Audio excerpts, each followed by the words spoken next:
महाराष्ट्रातील विधानसभा निवडणुकीत मतदारांच्या झालेल्या घोळाचा आरोप करत राहुल गांधी यांनी लेख लिहिलेला आहे। यावेळी त्यांनी लेखातून महाराष्ट्र विधानसभा निवडणुकीत आयोगाच्या कामावर सवाल उपस्थित केला। तसंच मतदारांची वाढलेली टक्केवारी आणि सत्ताधारी पक्षाला मिळालेल्या जागा यावरही त्यांनी सवाल उपस्थित केलाय। फिक्सिंग करणारा संघ एखादा सामना जिंकू शकतो, मात्र त्यामुळे संबंधित संस्थेवरील विश्वासाला कायमचा तडा जातो, असंही राहुल गांधींनी म्हटलंय। निवडणूक आयोगाने राहुल गांधींचे आरोप फेटाळत महाराष्ट्र विधानसभा निवडणुकीसंदर्भातील आरोप निराधार आहेत, असं निवडणूक आयोगाने स्पष्ट केलंय। महाराष्ट्रामधील निवडणुका योग्य प्रक्रियेचं पालन करून झाल्या।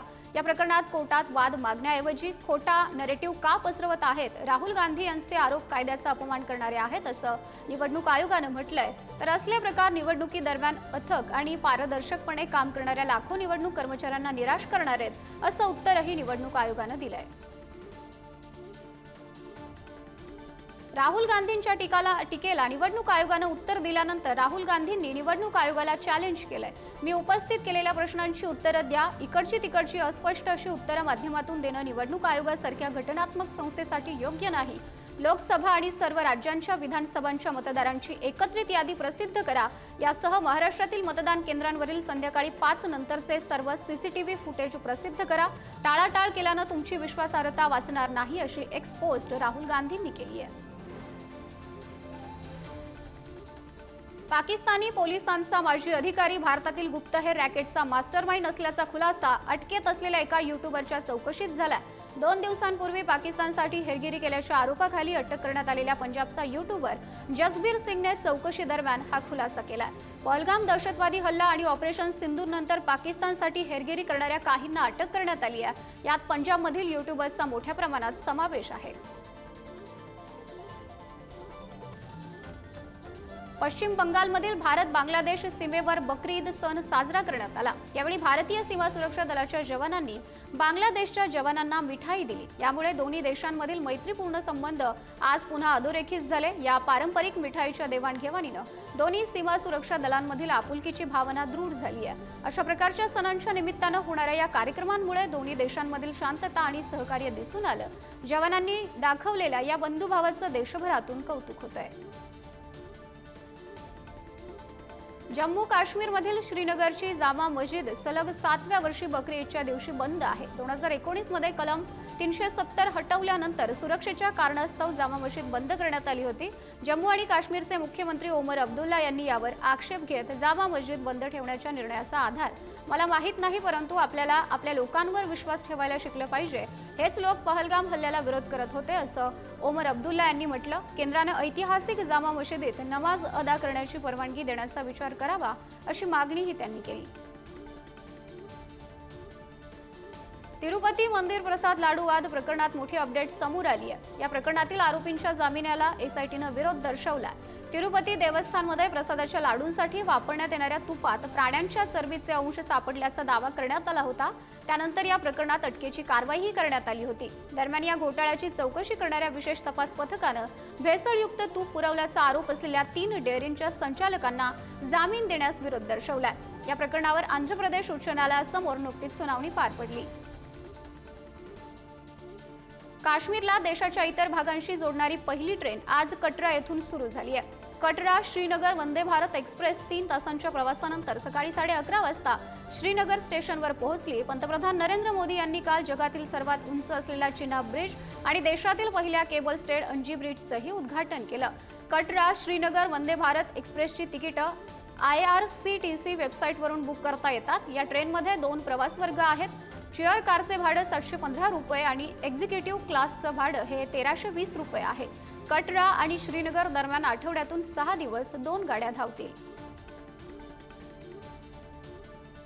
राष्ट्रीय जनता दलाचे नेते तेजस्वी यादव बिहारमध्ये एका मोठ्या अपघातातून थोडक्यात बचावलेत। तेजस्वी यादव यांच्या ताफ्यात घुसलेल्या एका ट्रकनं कारला धडक दिली। तेजस्वी यादव हे शक्ती यादव आणि काही राजद नेत्यांसह गाडीतून खाली उतरले होते आणि त्याच वेळी भरधाव वेगात येणाऱ्या ट्रकनं यादव यांच्या ताफ्यात घुसून ताफ्यातील एका वाहनाला धडक दिली। या अपघातामध्ये सुरक्षेसाठी तैनात असलेले 3 सुरक्षा कर्मचारी गंभीर जखमी झालेत। त्यांना तेजस्वी यादव यांनी तत्काळ उपचारासाठी जवळच्या रुग्णालयामध्ये हलवलं। तेजस्वी यादव हे मधेपुराहून पाटणा इथं परतत असताना हा अपघात झाला। केदारनाथ धामला जाणाऱ्या खासगी हेलिकॉप्टरला रुद्रप्रयाग जिल्ह्यातील गुप्तकाशी इथं तांत्रिक बिघाडामुळे आपत्कालीन लँडिंग करावं लागलं। दरम्यान हेलिकॉप्टरमधील सर्व प्रवासी सुरक्षित असल्याची माहिती उत्तराखंडचे एडीजी डॉक्टर व्ही मुरुगेशन यांनी दिली आहे। क्रिस्टल एव्हिएशन प्रायव्हेट लिमिटेडच्या हेलिकॉप्टरनं सिरसी येथून प्रवाशांसह उड्डाण केल्यानंतर हेलिपॅडऐवजी रस्त्यावर खबरदारी म्हणून लँडिंग केलं। यात कोणत्याही जीवितहानीची नोंद नाही। डीजीसीएला याची माहिती देण्यात आली असून इतर शटल सेवा नियमित वेळापत्रकानुसार सुरू आहेत। राजस्थानचे शिक्षण मंत्री मदन दिलावर बारांच्या दौऱ्यावर होते। याच दरम्यान त्यांनी जिल्हा परिषद सभागृहात जनसुनावणी घेतली। यावेळी विद्यार्थिनीने शिक्षण मंत्र्यांसमोर इंग्रजीत बोलायला सुरुवात केली तेव्हा मंत्र्यांना आधी आश्चर्याचा धक्का बसला। यानंतर त्यांनी हसत हसत कान पकडले। मी गावचा माणूस, मला इंग्रजी समजत नाही असं त्यांनी म्हटलं। मंत्र्यांनी असं म्हटल्यानंतर हिंदीमध्ये संभाषण सुरू झालं। शिक्षण मंत्र्यांचा हा व्हिडिओ समाज माध्यमांवर व्हायरल होतोय। देशात कोरोना सक्रिय रुग्णसंख्या 5000 पार गेली आहे। केंद्रीय आरोग्य मंत्रालयाच्या आकडेवारीनुसार देशात शुक्रवारी सक्रिय कोरोना रुग्णांची संख्या 5364 वर पोहोचली आहे। देशात 764 नवीन रुग्ण आढळून आलेत, तर 4 रुग्णांचा मृत्यू झालाय। यात केरळमधील 2 आणि पंजाब कर्नाटकातील प्रत्येकी एका रुग्णाचा समावेश आहे। केरळमध्ये रुग्णांची संख्या वाढत असून एका दिवसात 192 नवीन रुग्ण आढळून आलेत। त्यानंतर गुजरातमध्ये 107, पश्चिम बंगालमध्ये 58, दिल्लीमध्ये 30 आणि महाराष्ट्रामध्ये 22 नव्या रुग्णांची नोंद झाली आहे। कर्नाटक राज्य क्रिकेट असोसिएशनचे सचिव ए शंकर आणि कोषाध्यक्ष एस जयराम यांनी आपल्या पदांचा राजीनामा दिलाय। आरसीबीच्या विजय मिरवणुकीदरम्यान झालेल्या चेंगराचेंगरीची नैतिक जबाबदारी त्यांनी स्वीकारली आहे। 4 जूनला बंगळुरूमधील चिन्नास्वामी स्टेडियम बाहेर चेंगराचेंगरी झालेली होती। या अपघातामध्ये 11 जणांचा जीवही गेला। गेल्या 2 दिवसांत घडलेल्या अनपेक्षित आणि दुर्दैवी घटनांमुळे आम्ही आमच्या पदाचा राजीनामा देत असल्याची ए शंकर आणि एस जयराम यांनी संयुक्त निवेदनातून माहिती दिली। युनायटेड किंगडममध्ये खराब झालेले टायर्स भारतात दिले जात आहेत।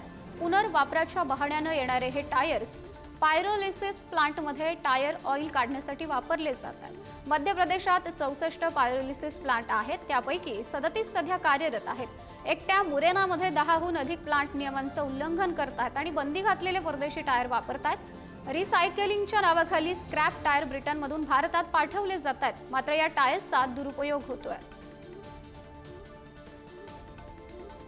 कर्नाटकमधील चंदापुरा इथं एका 25 वर्षीय व्यक्तीनं आपल्या पत्नीची निर्घृण हत्या केली आणि त्यानंतर थेट तिचे कापलेले डोके घेऊन पोलीस ठाण्यामध्ये पोहोचला। पत्नीनं अनैतिक संबंध असल्याच्या संशयातून त्याने हे कृत्य केल्याची माहिती दिली आहे। पत्नीच्या प्रेम संबंधांवरून त्यांच्यात सतत वाद होत होता आणि याच वादामुळे संतापलेल्या पतीनं हे भयानक कृत्य केलं। या घटनेनं परिसरात आणि पोलीस दलात खळबळ उडाली आहे। पोलिसांकडून पुढचा तपास सुरू आहे।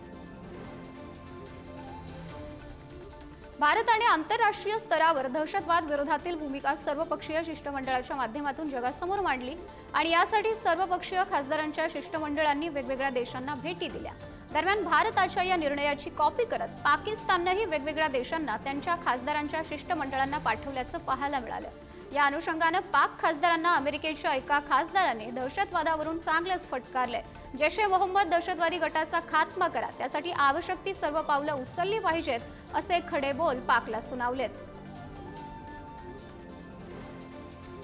पाकिस्तानला ब्रिक्स मंचावर मोठा झटका मिळालाय। चीनसह मुस्लिम देशांनीही भारताला साथ दिली आहे। जम्मू काश्मीरमधील पहलगाम इथं झालेल्या दहशतवादी हल्ल्याच्या पार्श्वभूमीवर ब्राझीलमध्ये पार पडलेल्या ब्रिक्स संसदीय मंचानं या हल्ल्याचा तीव्र शब्दांत निषेध केला। जम्मू आणि काश्मीरमधील पहलगाम इथं झालेल्या दहशतवादी हल्ल्याचा आंतरराष्ट्रीय स्तरावर निषेध सुरूच आहे। ब्रिक्स संसदीय मंचानं या हल्ल्याचाही तीव्र निषेध केलाय आणि दहशतवादाविरुद्ध एकत्रित कारवाई करण्याचा संकल्प केलाय। पाकिस्तानसाठी हा मोठा धक्का आहे। कोलंबियातील गुएझार नदीत अचानक आलेल्या पुरानं 4 राफ्ट आणि एक कयाक उलटली आहे। यामुळे किमान 4 जणांचा मृत्यू झाल्याची माहिती राष्ट्रीय आपत्ती व्यवस्थापन युनिटने दिलेली आहे। 22 जणांना जिवंत वाचवण्यात यश आलं असून वायुसेनेच्या हेलिकॉप्टरच्या मदतीने नदीत सापडलेल्या 2 जणांना वाचवण्याचे प्रयत्न सुरू आहेत। दोन मृतदेह हे बाहेर काढण्यात आलेले आहेत। उर्वरित मृतदेह नदीच्या प्रवाहामध्ये वाहून गेल्यानं त्यांना बाहेर काढण्याचं काम सुरू आहे। मेटा प्रांताच्या गव्हर्नर राफेला कोर्टेज यांनी पीडित कुटुंबियांप्रती शोक संवेदना व्यक्त केल्या आहेत। कॅनडाच्या पश्चिम प्रांतात जंगलातल्या आग भडकत असताना साक्वाचेवानमधील रॉज येथील एका दुकानाला आग लागली। आगीत दुकानातील मौल्यवान वस्तूंचा नाश झालाय, ज्याला या दुकानाच्या फेसबुक पेजवर विनाशकारी नुकसान असं म्हटलं गेलंय। फायर फायटर्स आणि हेलिकॉप्टरनं आग विझवण्याचा प्रयत्न केला गेला, पण दुकान वाचवता आलं नाही। 60 वर्षाला रॉज समुदायाला सेवा देणाऱ्या या दुकानाच्या नुकसानीमुळे स्थानिकांमध्ये दुःखाची भावना आहे। यंदा अमेरिकेतील प्राइड उत्सवांना कॉर्पोरेट फंडिंगमध्ये मोठी घट झाली आहे। कॉमकास्ट आणि अनॉयझर बुशसह 5 मोठ्या प्रायोजकांनी सॅन फ्रान्सिस्को प्राइडला सोडलं। कॅन्सास सिटी आणि सेंट लुईसमध्येही आयोजकांना 6 आकडी तोटा सहन करावा लागतोय। तर फंडिंगच्या तुटवड्याला प्रतिसाद म्हणून स्थानिक देणगीदार आणि सामुदायिक क्राउड फंडिंगनं पुढाकार घेतला। आयोजकांच्या मते हा पुढाकार मोठ्या ब्रँड लोगो शिवायही प्राइड सुरू राहील याचे संकेत आहेत। चीनमधील अनहुई प्रांतातील टॉंगलिंग शहरात शुक्रवारी जगातील पहिल्या दुहेरी डेक केबल स्टेड सस्पेन्शन पुलाची यशस्वी चाचणी पूर्ण झाली आहे। या पुलाची G3 Tongling Yangtze river highway rail ब्रिजनं डायनॅमिक आणि स्टॅटिक लोड चाचणी पूर्ण झाली। 214 हेवी लोडेड ट्रक म्हणजेच एकूण 9000 टन वापरून पुलावर भविष्यातील वाहतूक भराचं अनुकरण करून सर्वकष चाचण्या घेण्यात आल्या। हा पूल 11.877 किलोमीटर लांबीचा असून त्यामध्ये एक्सप्रेसवे, अंतर शहरी रेल्वे आणि माल वाहतूक रेल्वेचा सुद्धा समावेश आहे। सुदानमधील गृहयुद्धग्रस्त राजधानी खार्तूममध्ये कॉलेरा साथीनं जोर धरलाय। दररोज 1000हून अधिक रुग्ण आढळतायत। युद्धामुळे पाणीपुरवठा आणि स्वच्छता व्यवस्था कोलमडली आहे, त्यामुळे घाणेरड्या पाण्याद्वारे हा रोग पसरतोय। युद्धामुळे बरेच जण परतले असले तरी खराब झालेली घरं, पाणी टंचाई आणि 80% रुग्णालये बंद असल्यानं परिस्थिती गंभीर आहे। कॉलेरा हा दूषित पाणी आणि अन्नामुळे पसरतो। यावर रिहायड्रेशन आणि अँटीबायोटिक्सद्वारे उपचार शक्य आहेत।